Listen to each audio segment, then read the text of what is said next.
नमस्कार दोस्तों, स्वागत है आप सभी का आपके अपने YouTube चैनल में जिसका नाम है बोर्ड एग्जाम 2024। दोस्तों आज का ये PDF कक्षा 10 की बोर्ड परीक्षा से संबंधित है।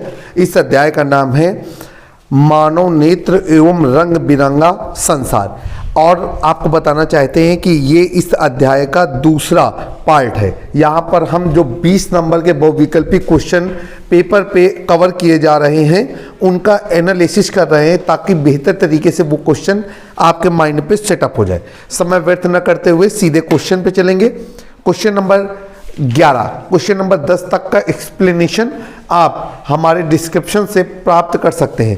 क्वेश्चन नंबर 11 है, कहा जा रहा है कि निकट दृष्टि दोष से पीड़ित व्यक्ति का दूर बिंदु कहाँ पर होता है। 4 विकल्प दिए गए हैं, 25 सेंटीमीटर पर, 25 सेंटीमीटर से कम दूरी पर, अनंत पर या अनंत से कम दूरी पर। तो सबसे पहले तो हमको ये समझना चाहिए कि निकट दृष्टि दोष होता क्या है। जब किसी व्यक्ति को निकट दृष्टि दोष हो जाता है तो उस व्यक्ति को पास की चीजें स्पष्ट दिखाई देती हैं परंतु दूर की चीजें स्पष्ट दिखाई नहीं देती हैं।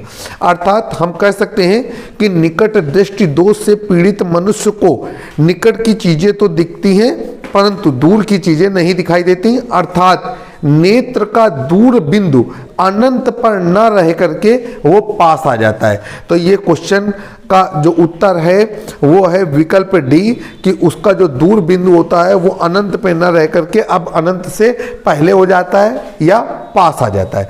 इसी कारण व्यक्ति को निकट दृष्टि दोष होता है। आपको एक चीज और भी बताना चाहते हैं कि मानव नेत्र में 5 तरह के दृष्टि दोष होते हैं। निकट दृष्टि दोष, दूर दृष्टि दोष, जरा दूरदर्शिता, अबिंदुकता और वर्णांधता। क्वेश्चन नंबर 12 आपकी स्क्रीन पे है। कहा जा रहा है कि एक व्यक्ति दूर स्थित वस्तुओं को स्पष्ट रूप से देखने में असमर्थ है, उसके नेत्र में कौन सा दोष होगा। 4 विकल्प दिए गए हैं।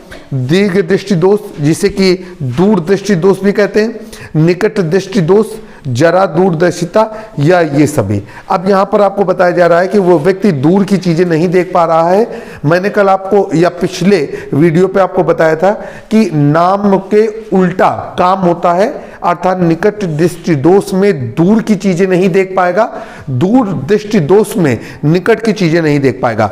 तो यहाँ पर विकल्प सही है। यदि कोई व्यक्ति दूर की चीजों को नहीं देख पा रहा है तो इसका मतलब है कि उसका दूर बिंदु अनंत पे न रह करके पास आ गया है और उस व्यक्ति को निकट दृष्टि दोष हो गया है। विकल्प बी को आप टिक करेंगे। क्वेश्चन नंबर 13 आपकी स्क्रीन पर आ रहा है।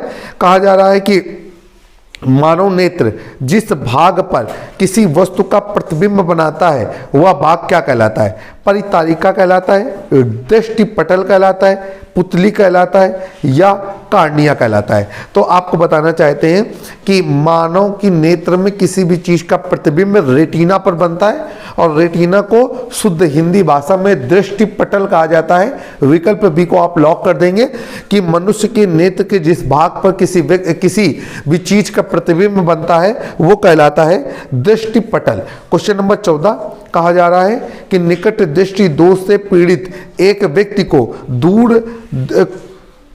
यह दोष दूर करने के लिए किस प्रकार के लेंस या दर्पण का उपयोग करना चाहिए। तो देखिए, सबसे पहले तो आपको यह समझ लेना है कि जब किसी व्यक्ति की आंखों में कोई दोष होता है तो दर्पण वहां काम नहीं करता है। क्योंकि दर्पण का क्या होता है कि जो एक पृष्ठ होता है वो चमकदार होता है और दूसरा पृष्ठ जो है वो पूर्ण रूप से किसी पेंट की मदद से क्या कर दिया जाता है, पैक कर दिया जाता है, जिस कारण हमें उसमें अपना प्रतिबिंब दिखाई देता है। और जो लेंस होते हैं उनमें दोनों तरफ से देखने की सुविधा रहती है। तो जब किसी व्यक्ति को निकट दृष्टि दोष हो जाता है तो उससे अवतल लेंस का इस्तेमाल कराया जाता है। अवतल लेंस में खास बात ये होती है कि जो अनंत से चलने वाली प्रकाश की किरणें होती हैं ये अवतल लेंस से जब अपवर्तन के पश्चात नेत्र के दूर बिंदु से आती हुई प्रतीत होती हैं। इसी कारण व्यक्ति को दूर रखी हुई चीज स्पष्ट रूप से नजर आने लगती है।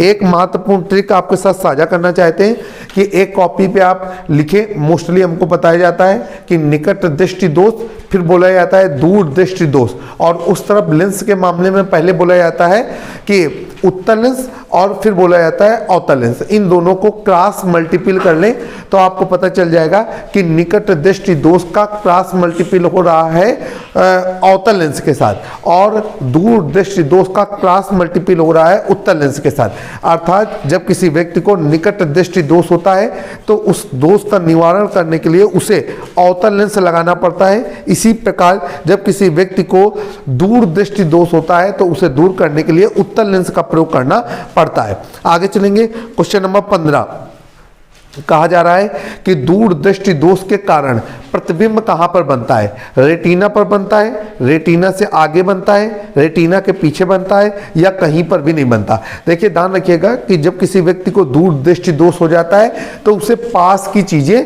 नहीं दिखाई देती हैं। इसी कारण जो दूर की वस्तुएं हैं या दूर दृष्टि दोष के कारण जो दूर की वस्तु का प्रतिबिंब है वो रेटिना पर न बनकर के उसके पीछे बनता है, और जब हम दूर दृष्टि दोष के निवारण के लिए उत्तल लेंस का इस्तेमाल करते हैं तो वह प्रतिबिंब एडजस्ट होकर के रेटिना पर बनने लगता है, जिससे हम व्यक्तियों को उस वस्तु का सही ज्ञान या आभास हो जाता है। साथ में आपको यह भी ध्यान रखना है कि जो आपका पटल है, दृष्टि पटल जिसे हम रेटिना कहते हैं, यहां पर किसी भी चीज का प्रतिबिंब जो है वो उल्टा बनता है। क्वेश्चन नंबर 16 आपके सामने स्क्रीन पर है।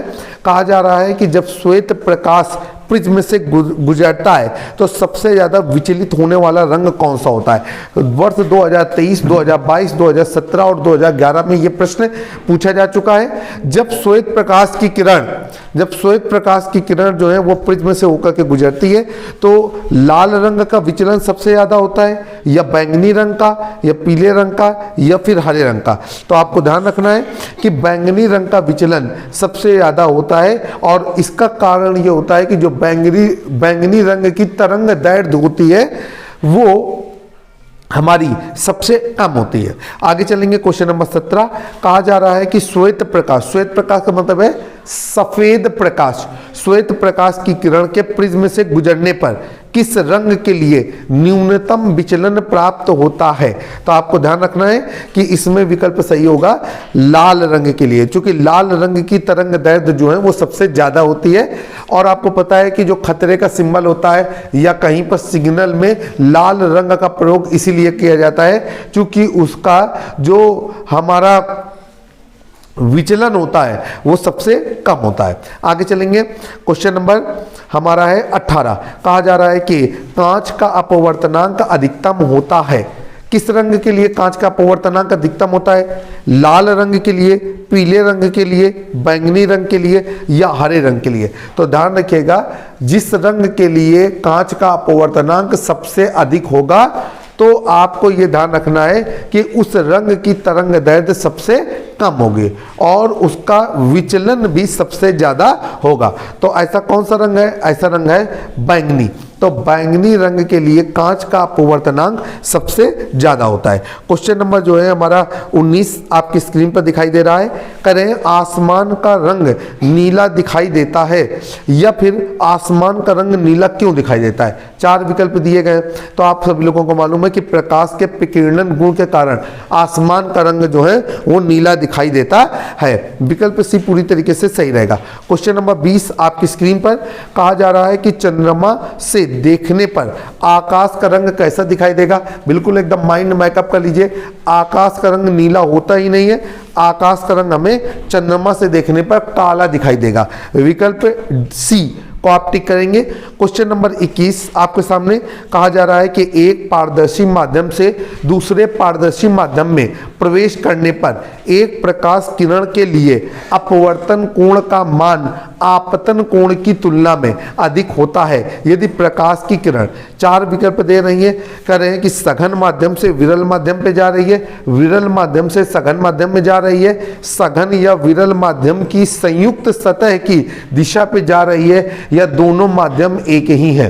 तो ध्यान रखिएगा कि जब पारदर्शी माध्यम से एक पारदर्शी माध्यम से दूसरे पारदर्शी माध्यम में प्रकाश की किरण प्रवेश करेगी और अपवर्तन कोण का मान आपतन कोण की तुलना में अधिक होगा, तब क्या होगा कि वो प्रकाश की किरण सघन माध्यम से विरल माध्यम में प्रवेश कर रही होगी। ये विकल्प ए पूरी तरीके से सही है। तो यहाँ पर 11 महत्वपूर्ण बहुविकल्पी प्रश्नों का समागम आपके सामने प्रस्तुत किया गया। ये हमारा विज्ञान कक्षा 10 की जो अध्याय है, 10वां अध्याय, जिसका नाम है मानव नेत्र एवं रंग बिरंगा संसार, उस पर आधारित प्रश्न थे। आशा करते हैं कि आपको ये पसंद आए होंगे। आपको यदि इस अध्याय के पार्ट 1 का वीडियो देखना है तो डिस्क्रिप्शन बॉक्स पे जरूर जाएं, वहां पर आपको हमारे पार्ट 1 का लिंक मिल जाएगा। साथ ही आपसे कहना चाहते हैं कि जिस समय आप ये वीडियो देख रहे हैं उस समय आप डिस्क्रिप्शन बॉक्स पे जाकर के चेक करें।